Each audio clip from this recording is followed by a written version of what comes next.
Estamos gravando, então. Boa noite, eu sou o Fausto Ramos e eu estou aqui para poder apresentar a nossa proposta de preparação para a CDUES, para provas específicas de professores e professoras de matemática. Eu vim fazer essa parceria junto com o Ailton e nós montamos juntos um cronograma, uma forma da gente apresentar esses conteúdos e também de uma forma de preparar vocês melhor para esse desafio da prova da Fundação Carlos Chagas, que é a banca examinadora específica que está responsável por fazer essa examinação, fazer essa prova. Deixa eu colocar aqui para vocês a minha apresentação com o cronograma. O que acontece? Hoje é o dia que eu estou fazendo justamente a apresentação de planejamento e vou fazer também no final, depois dessa apresentação do nosso cronograma, uma resolução de estudo de caso. Eu separei uma questão que não é ainda da Fundação Carlos Chagas, mas é uma questão que eu percebi que é análoga, que é bem parecida com os tipos de questões que a gente encara nas provas da CDU-ES. É uma prova do Instituto Federal do Rio Grande do Norte, de 2017, que foi elaborada pela banca examinadora da FUNCERN. Mas, ao resolver essa questão de estudo de casos, vocês vão perceber que existem coisas que são muito específicas que eu vou chamar a atenção durante a resolução e que vai ser muito importante da gente ter em mente ao se preparar para fazer essa prova, tanto para as questões objetivas quanto para as questões discursivas e de estudo de caso. Isso vai ficar mais evidente, mais claro, quando a gente chegar no momento da resolução do estudo de caso que eu trouxe como exemplo. Nas próximas semanas, nós teremos aulas toda quarta-feira, às 7 horas da noite, começando pela aula 1, que vai ser amanhã, dia 29 de janeiro, onde eu separei nas primeiras 5 aulas todo o material, todo o conteúdo específico para professores e professoras de matemática, a começar na aula 1, que a gente vai tratar por 1h30 de questões de resolução de questões objetivas, falando de aritmética, de problemas, sistemas de numeração, operações fundamentais, proporcionalidade, grandezas e medidas.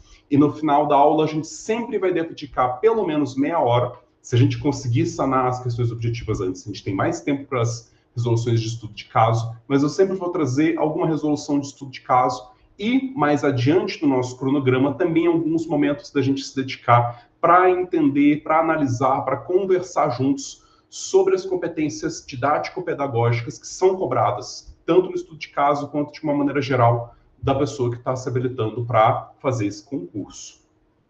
Eu também faço mais um comentário que é: os conteúdos que eu coloquei aqui para as resoluções de questões objetivas são os conteúdos que eu pesquisei a respeito, levando em consideração que são questões que a gente está buscando da Fundação Carlos Chagas.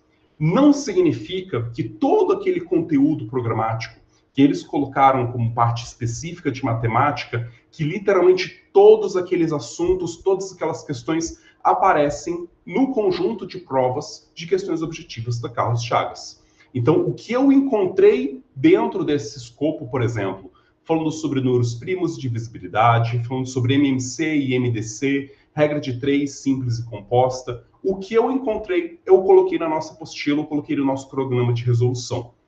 Então, a gente tem que observar, né? A gente tem que filtrar a partir daquilo que a gente viu que já foi concretizado, que já é o padrão, já é o modelo de como a Fundação Carlos Chagas trabalha e funciona. Então, existem muitas características específicas dessa banca examinadora que eu observei desde a última vez que eu fiz um preparatório para a CEDU em 2022, que diz respeito a eles não cobrarem coisas que são muito específicas, de conhecer fórmulas específicas sobre soma de arco tangente, sobre fórmula de volume de seção de cone. Eles trabalham muito mais fundamentos de modelagem matemática, de você conseguir pegar um problema e modelar uma solução, modelar uma fórmula, modelar o problema para poder conseguir solucionar ele, do que necessariamente questões muito aprofundadas que exigem decorar fórmulas muito mais complexas. Então, em muitos casos, mesmo que tenha na ementa vários conteúdos, nem sempre eles aparecem naquele grau de intensidade e de profundidade. Por isso eu me baseei muito naquilo que a gente tem de insumo de conhecimento sobre a Fundação Carlos Chagas. Além disso, também a gente vai trabalhar na terceira aula, resolução de questão objetiva sobre sequências, irregularidades, progressão aritmética e geométrica, função polinomial, exponencial e logaritma, e também mais uma resolução de estudo de caso. A gente vai também trabalhar matemática financeira, porcentagem, juros, probabilidade, estatística, princípios de contagem, permutação, arranjo e combinação, que é um tipo de questão que a gente percebe também que tem uma afinidade com as coisas que a Fundação Carlos Chagas gosta de cobrar dos alunos, né, de ser capaz de perceber padrões, perceber questões mais lógico-matemáticas e articular informações que existem na questão do que necessariamente ter de pronto uma fórmula super robusta e complicada que precisa ser usada naquela questão.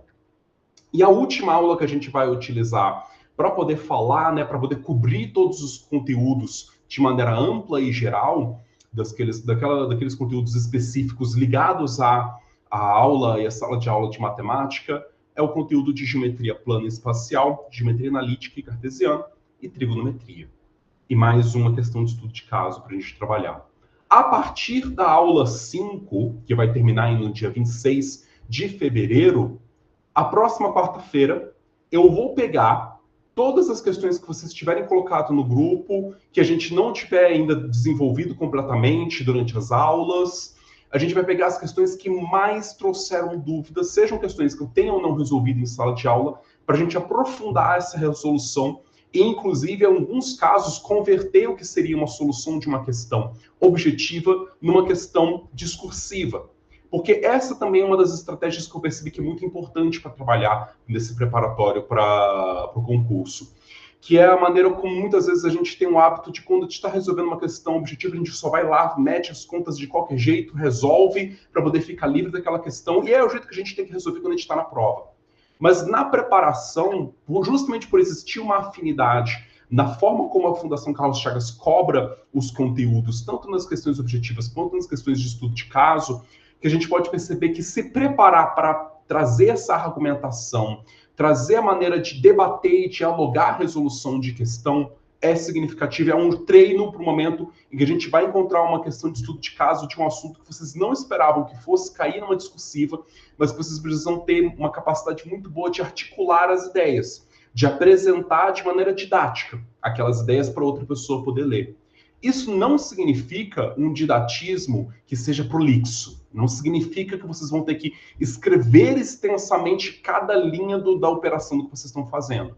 Para isso, eu também vou trabalhar ao longo das nossas aulas uma sintaxe matemática.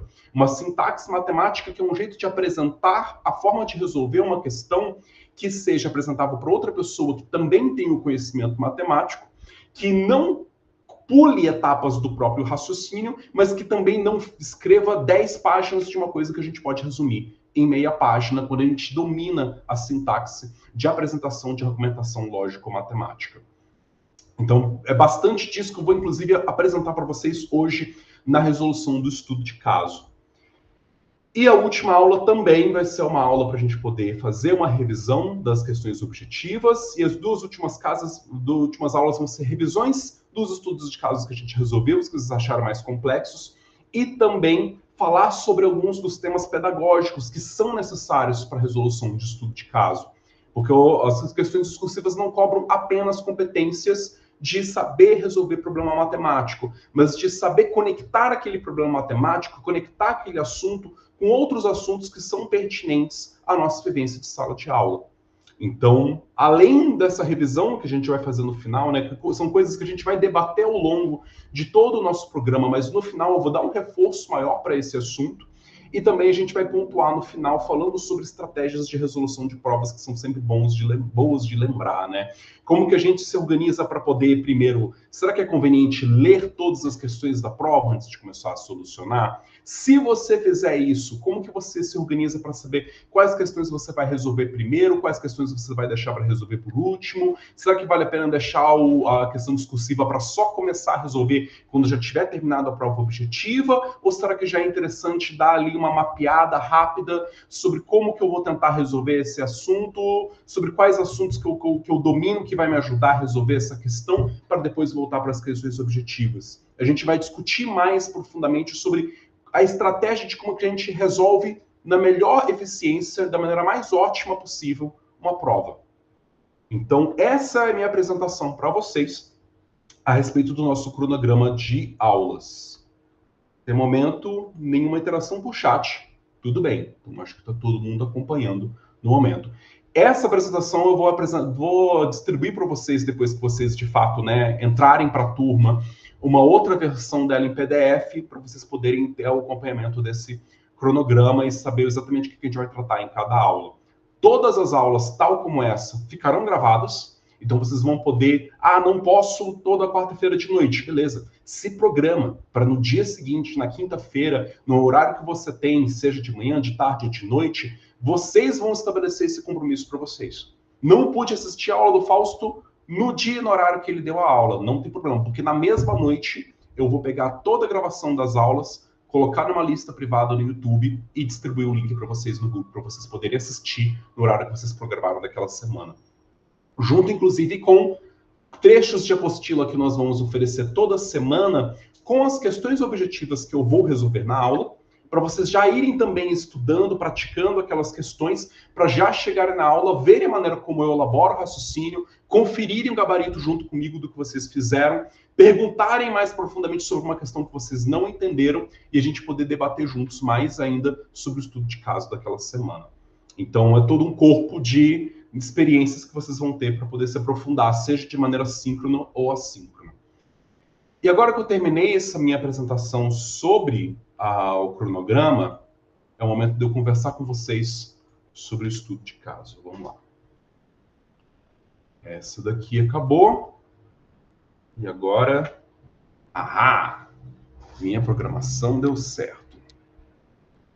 Me confirme se todo mundo consegue ler tranquilamente o que está na tela. Quem estiver pelo celular, se sentir alguma dificuldade, pode virar o celular de lado, conferir se não está com nenhum zoom, que vai enxergar. Todo mundo enxerga, perfeito.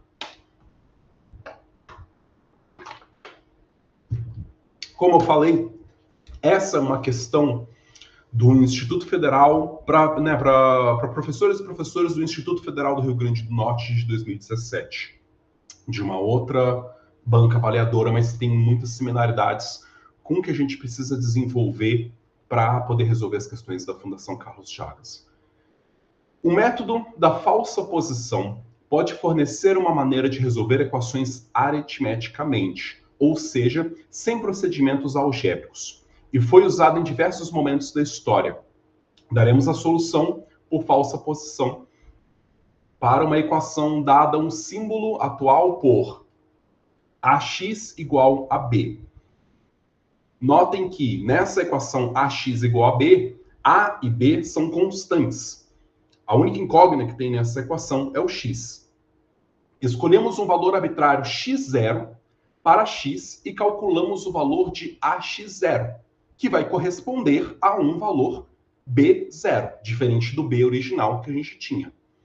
Na prática, procuraremos escolher esse valor inicial de um modo que facilite as nossas contas.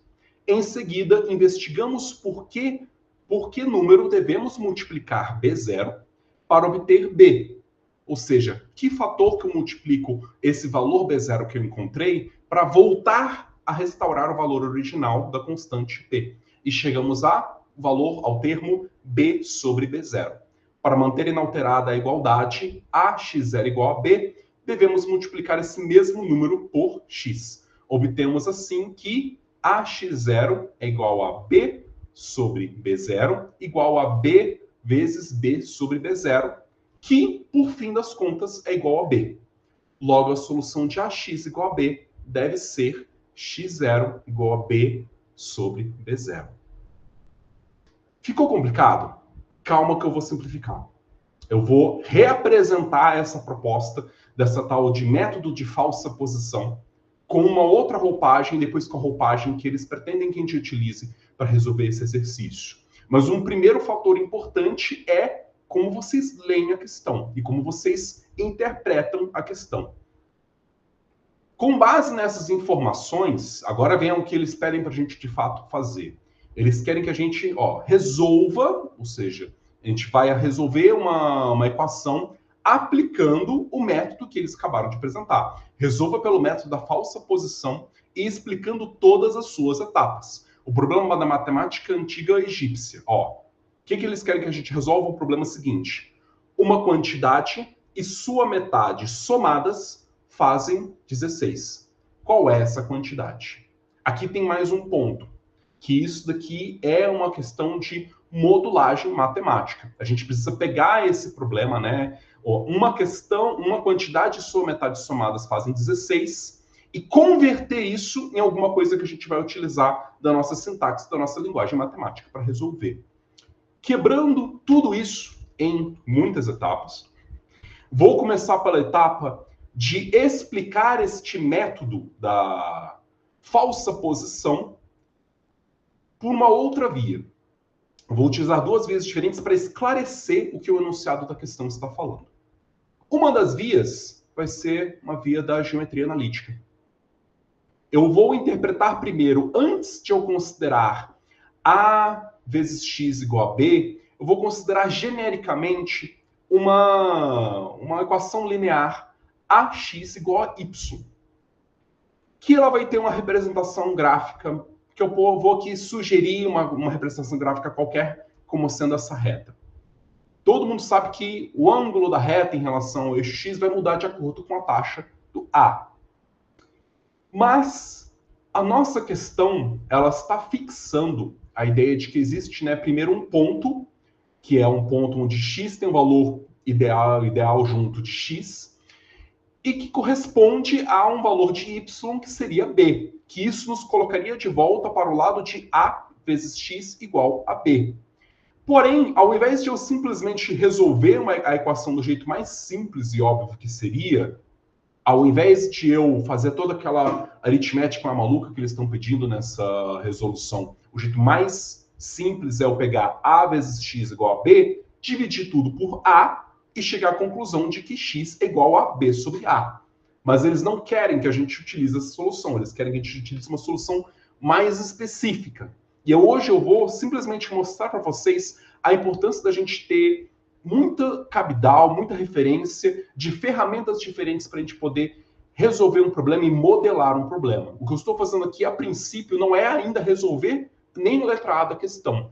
É reinterpretar a questão, não porque é isso que vocês precisam fazer no momento da prova, mas porque eu estou querendo evidenciar e chamar atenção para diferentes coisas que vão construir a nossa resposta no final e vão evoluir a maneira como vocês se relacionam com esse tipo de desafio de questão discursiva. Continuando a minha elaboração, se nós fixarmos um valor x a um b e y, a gente voltaria para o ax igual a b. E o que eles pedem que a gente faça é considerar um valor alternativo. Por isso, uma falsa posição, porque é uma posição que não é a posição original em que o x está no gráfico, que corresponde ao nosso b. Eles pedem para a gente considerar um outro ponto desse gráfico, que é o ponto x0, que se relaciona com o valor final b0. E aí que a gente volta para aquela equação que eles mencionam lá no começo, de x... Cadê? Do a vezes x0, que se iguala a b0. Com isso, a gente também sabe, né, que a gente tem ali um ângulo na base que corresponderia a essa taxa, a esse A, apenas para lembrar como que a gente pode converter tudo que a gente estava trabalhando ali de maneira aritmética e algébrica numa maneira geométrica por meio da geometria analítica. E com isso, dessa relação aqui, por o fato deles terem o mesmo ângulo em comum, a gente vê dois triângulos. Nós vemos o triângulo que liga, né, a esse tamanho aqui, que é x0, a essa altura, que é b0, e também um outro triângulo que é proporcional ao triângulo de baixo, que é o triângulo que tem essa base x e a altura bzão. E com isso, vira uma questão de proporcionalidade trigonométrica. Vira uma questão da gente entender que x0 está para b0, da mesma forma que x está para b. Virou uma questão de proporcionalidade. E dessa proporcionalidade, a gente mexe os pauzinhos para um lado e para o outro, e a gente chega à mesma solução que a questão que mostrou para a gente, como sendo dessa falsa posição. a gente chega à conclusão de que x é igual a x0 vezes b sobre b0. Aqui eu já conectei mais um assunto. Questão de trigonometria e proporcionalidade entre triângulos que têm essa proporcionalidade entre eles. Mas o que eles realmente querem que a gente entenda é outra coisa. O que eles querem que a gente entenda, né? E nesse caso, eu vou primeiro demonstrar de que esse método é válido para a vezes x igual a b, porque entendendo isso daqui vai ficar mais fácil resolver depois a letra B. Demonstre que o método da falsa posição é válido para equações lineares do tipo ax mais c igual a d, considerando a, c e d números racionais não negativos, ou seja, constantes. Para eu entender como demonstrar essa outra aqui, para eu poder apresentar para vocês como eu faço a demonstração dessa equação linear, eu preciso também mostrar de maneira didática como que a gente soluciona essa equação original, que é a do a vezes x igual a b, por meio do método da posição falsa. Por que esse método é possível? Por que ele é válido? E aí já começa um pouco da adoção da minha sintaxe matemática, que de fato eu estou apresentando mais no texto as minhas ideias na sequência encadeada. Que é, quando eu tenho uma primeira equação, eu gosto de colocar um número do lado dela, para eu poder me referenciar ela depois com mais facilidade. Então, se, da nossa primeira equação, a vezes x é igual a b, podemos adotar um valor de x de modo que a vezes xb é igual a vezes x0 é igual a b0. E essa vai ser minha segunda equação da resolução. Ao multiplicar esse valor b0 que a gente encontrou por b sobre b0, que foi o que a questão sugeriu que a gente fizesse, nós obtemos que b0 vezes b sobre b0 é igual a b de novo, porque basta simplificar b0 com b0 que a gente volta para o b. Parece idiota, mas isso daqui é mais um componente necessário para a demonstração que a gente vai utilizar mais tarde para a letra B. Se multiplicarmos, continuando meu raciocínio, se multiplicarmos a equação número 2, que é essa aqui, a vezes x0 igual a b0, pelo fator que a gente descobriu que a gente pode multiplicar o b0 para chegar no b, que é o b sobre b0, nós obtemos...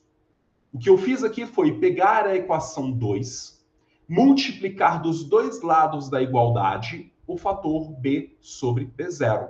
Por que eu estou fazendo isso? Porque eu sei que ao fazer isso, né, ao multiplicar do lado aqui do b0 por b sobre b0, eu retorno para o b, que é da versão original da equação número 1.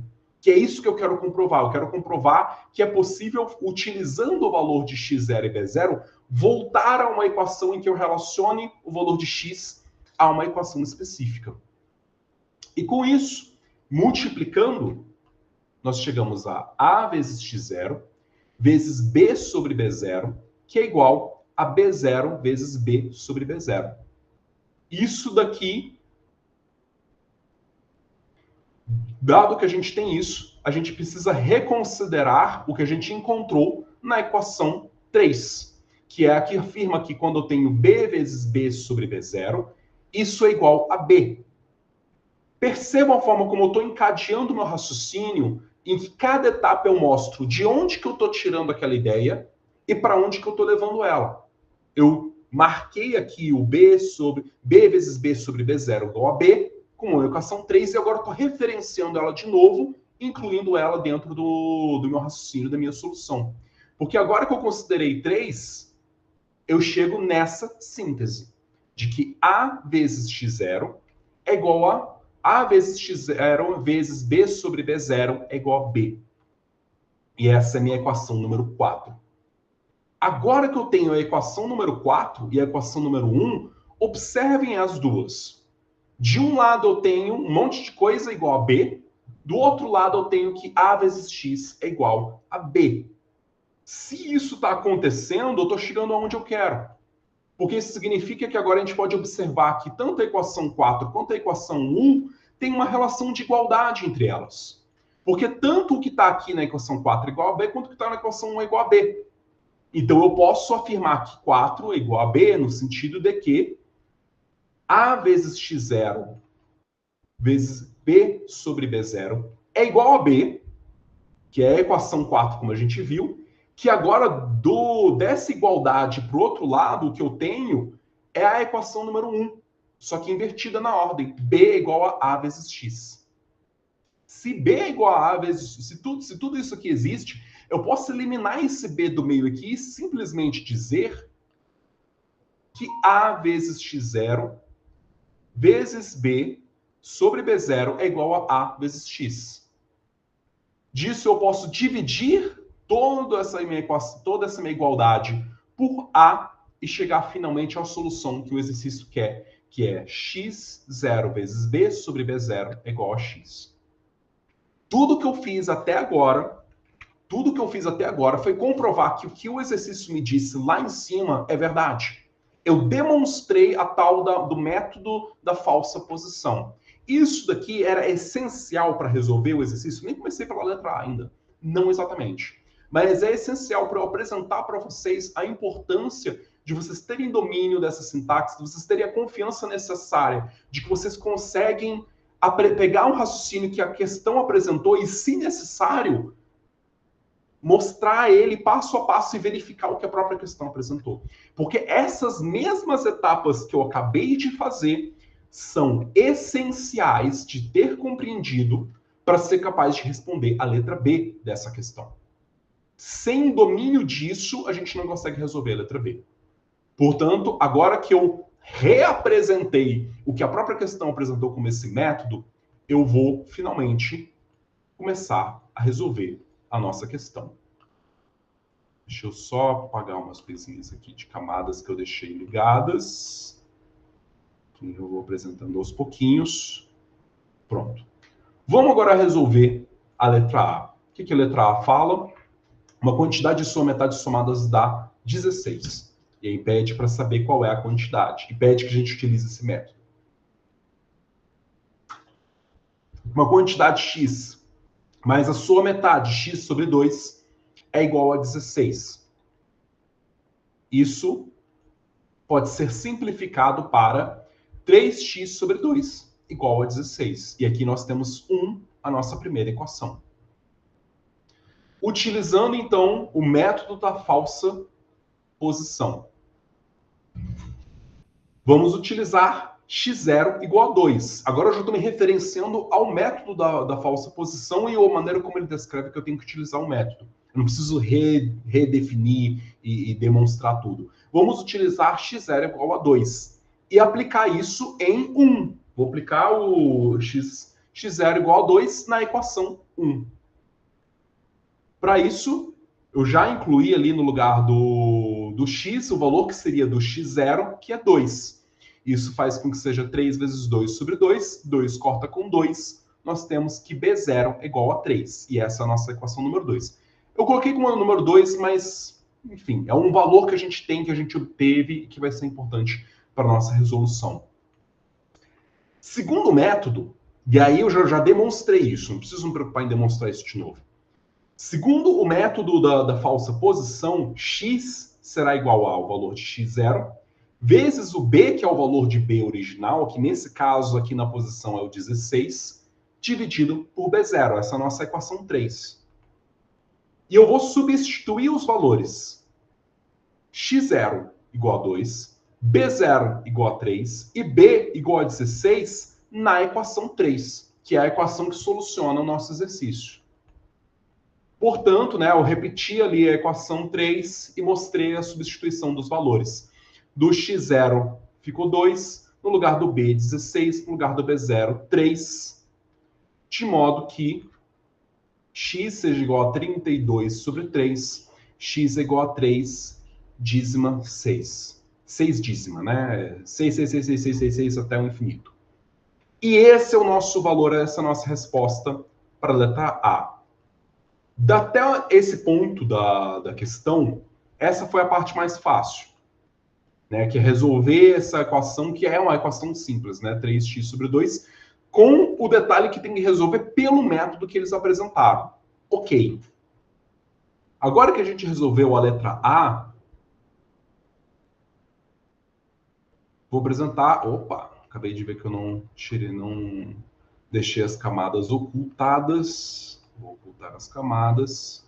A gente vai resolver a letra B. Essa resolução é um pouquinho mais longa. E apesar dessa resolução ser mais longa, eu vou retornar para a resolução daquilo que a prova não pediu para fazer, que é esta daqui. A demonstração do método a partir de AX igual a B. Com essa equação, a gente sabe que a gente pode adotar um valor arbitrário x0, que vai nos dar uma outra equação, né? AX0 igual a B0.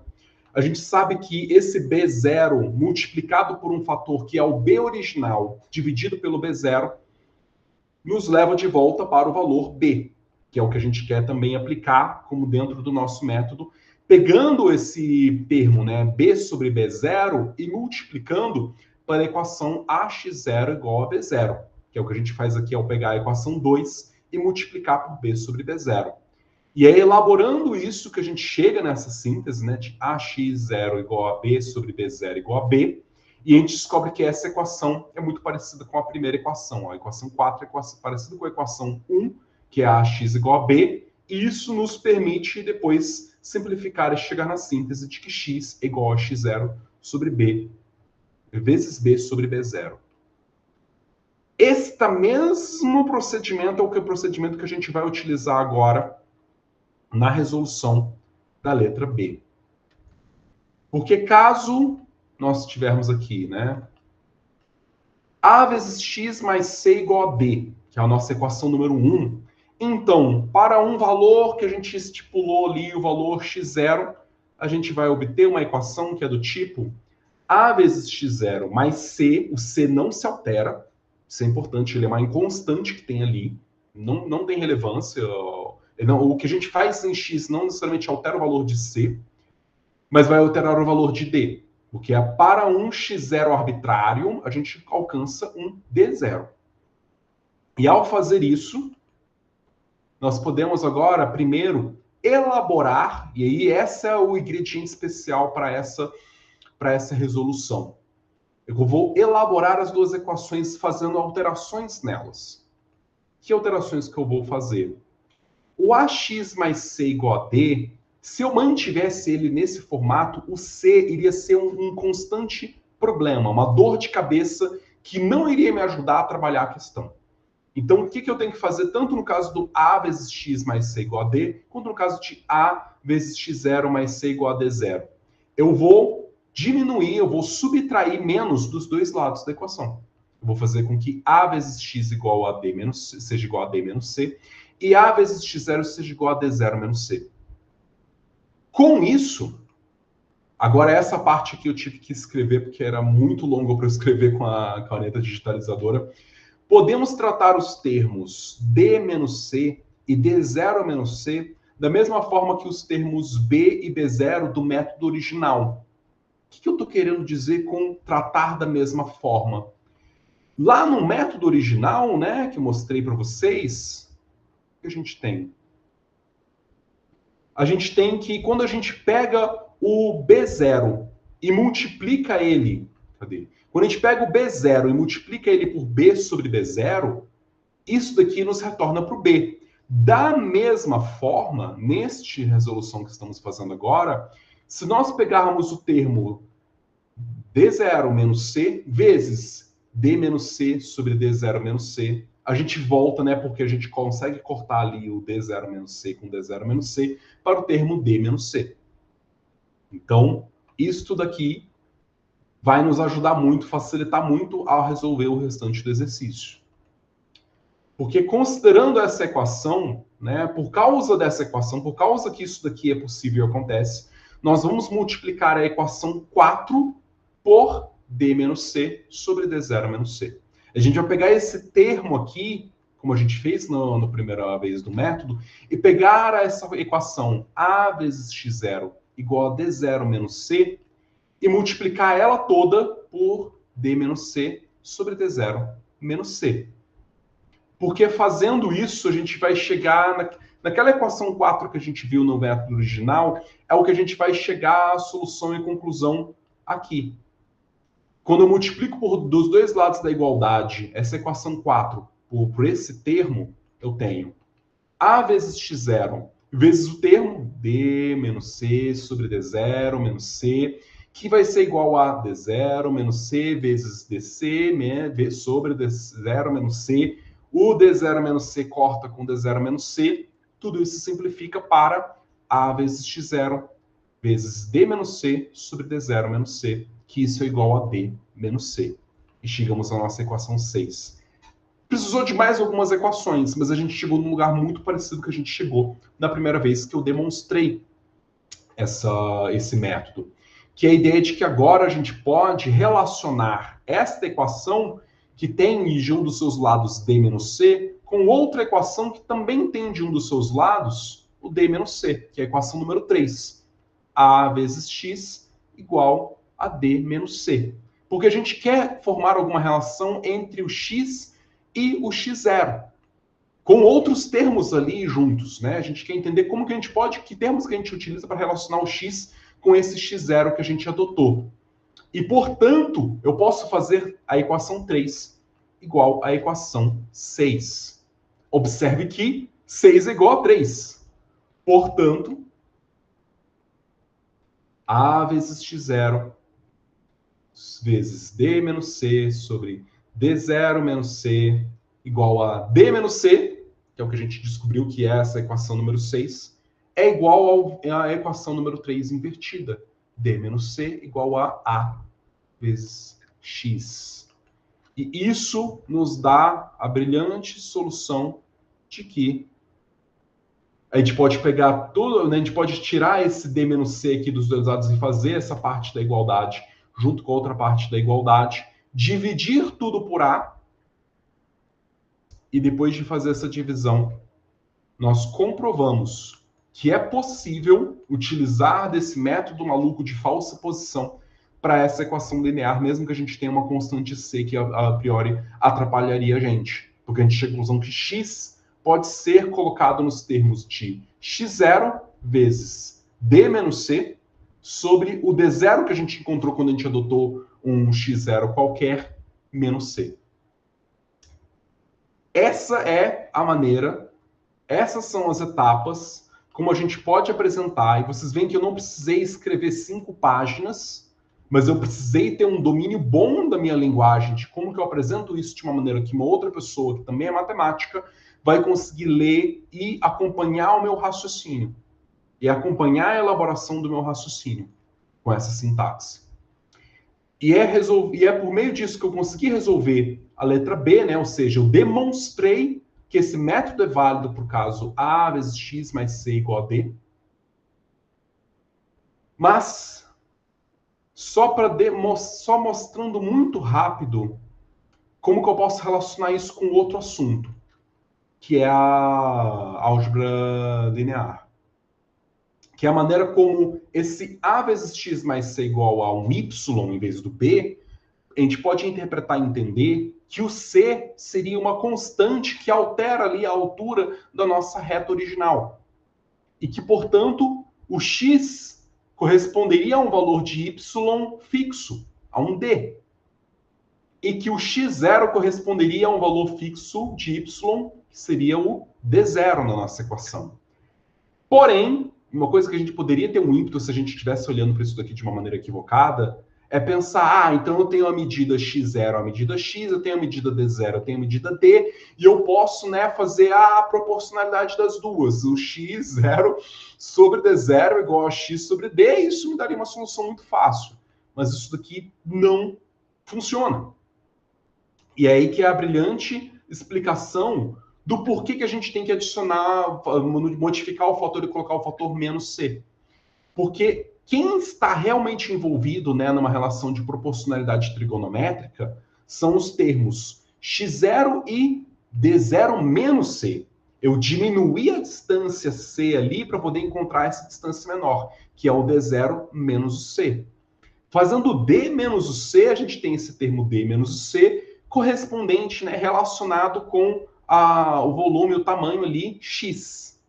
E é isso que faz a gente chegar a uma solução parecida com a anterior, de que pegando x0 sobre d0 menos c, isso é igual a x sobre d menos c. E isso nos dá de novo aquela equação que eu demorei etapas gigantescas de maneira algébrica para demonstrar, e de maneira, né, por geometria analítica, fica extremamente mais fácil. Mas não foi o que o exercício me pediu. Tudo bem. E por que eu apresentei isso mesmo sem o exercício ter pedido? Porque com todos os desafios que a gente encara nessas questões de estudo de caso, se tem uma coisa que eu aprendi e percebi, é que é interessante, mesmo quando uma questão como essa, que é de outra banca, não apresenta isso, eu introduzo. Que é, eu criei uma letra C para a gente resolver juntos. E essa letra C, eu quero que, inclusive, se vocês puderem, participem no chat, dando as respostas de vocês, de como que vocês dariam uma resposta para essa letra C. Depois de tudo que eu mostrei, que eu apresentei para vocês, que foi justamente para ajudar a habilitar vocês para essa letra C, minha pergunta que eu elaborei para vocês é: quais conteúdos matemáticos foram abordados? E quais outros conteúdos podem ser trabalhados a partir dessa questão que foi apresentada? Vou deixar uns 2 minutos para vocês pensarem um pouco a respeito disso, porque esse é um dos ganchos, né? É uma das questões que a gente vê que é importante levar em consideração na preparação para esses concursos, que é também ter um envolvimento ali de um elemento pedagógico, didático ligado à matemática. É você conseguir ver uma questão e falar assim, cara, que conteúdos se relacionam com essa? Que tipo de assuntos se relacionam? Como que uma questão como essa conversa com o nosso trabalho em sala de aula? Como que uma questão como essa pode ser trabalhada e que mais eu posso elaborar além dela, ou a partir dela? Eu já vi questões que cobram isso na Fundação Carlos Chagas. Eles falam assim, tá aqui, resolve, mas agora que você resolveu, me fala aí, o que tem de conteúdo que isso daqui se conecta e como que uma pessoa pode justificar usar uma questão como essa em sala de aula com os alunos? Que esse que eu acho que é o pulo do gato, né, a parte que está todo mundo também buscando entender como que a gente se prepara para isso. E que eu estou querendo poder preparar vocês melhor para essa parte também. Ó, o Michel falou ali distância entre 2 pontos. Interessante, né? Distância entre 2 pontos em geometria plana, pode ser, ou no caso na geometria analítica ali, que a gente tem 2 pontos, né? Um ponto arbitrário que a gente colocou para tentar se relacionar com outro ponto. Podem ir falando, porque eu já vou começar a apresentar as minhas soluções para isso. Algumas das ideias que eu apresentei, provavelmente tem mais para isso. Porque o que já foi abordado é resolução de equações lineares. Essas equações aqui, ax igual a b e ax mais c igual a b, são equações lineares. Outra coisa que foi abordado, como eu falei, é questão de modelagem matemática, de você saber criar um modelo que consiga responder a uma questão. No caso, ao traduzir o problema egípcio sobre a quantidade, mais a sua metade ser igual a 16, que a gente traduz essa coisa do a quantidade mais a sua metade igual a 16 na equação x mais x sobre 2 igual a 16, que depois a gente simplifica para 3 sobre 2x igual a 16. Que mais que a gente pode observar? Aí é uma coisa importante que eu sei que algumas das pessoas ignoram, que abordou um aspecto etnomatemático, né? Abordou uma solução aritmética que não é mais aplicada, mas que pertenceu ao passado de desenvolvimento das técnicas de soluções de equações. Em que momento que eles abordam isso? Quando eles falam aqui, ó, a falsa posição, maneira de resolver equações matematicamente, e foi usado em diversos momentos da história.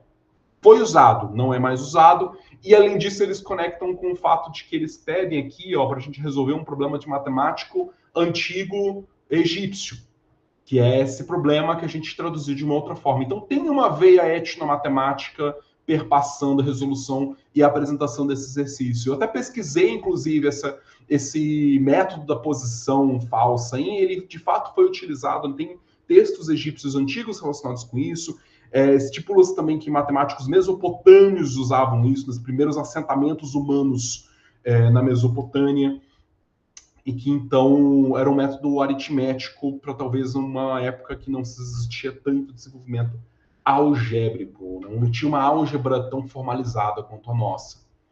Então, abordou a etnomatemática. E identificar isso é importante, porque uma questão da Fundação Carlos Chagas com certeza tem altíssimas chances de cobrar isso de vocês.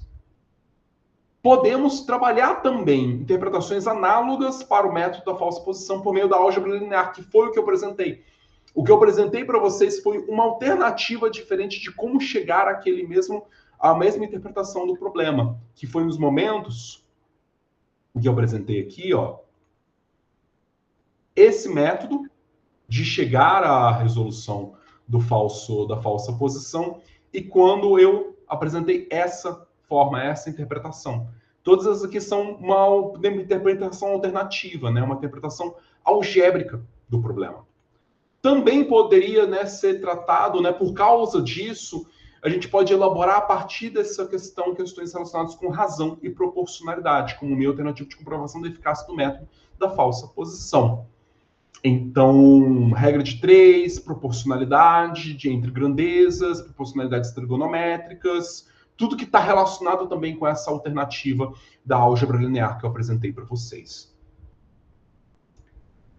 Ficou claro o que eu estou tentando trazer para vocês?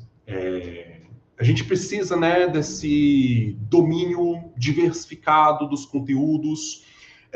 Eu quero com vocês trabalhar para vocês ficarem ainda mais confortáveis com uma sintaxe de como você apresenta a argumentação lógico-matemática de uma maneira que um examinador vai ler, vai entender e vai entender que você está, com isso, mostrando e comprovando a sua capacidade de apresentação dos seus argumentos, das suas ideias.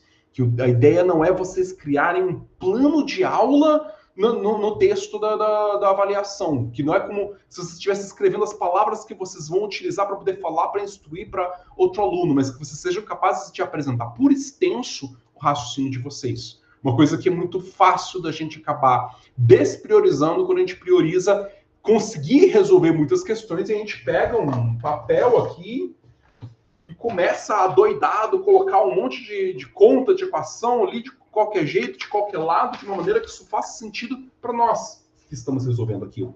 Mas a gente precisa ser capaz de uma maneira sintética, objetiva e clara, apresentar os nossos argumentos de uma maneira que outra pessoa com competência matemática vai ler, entender e saber. Ah, ok, essa pessoa sabe como apresentar a argumentação matemática dela.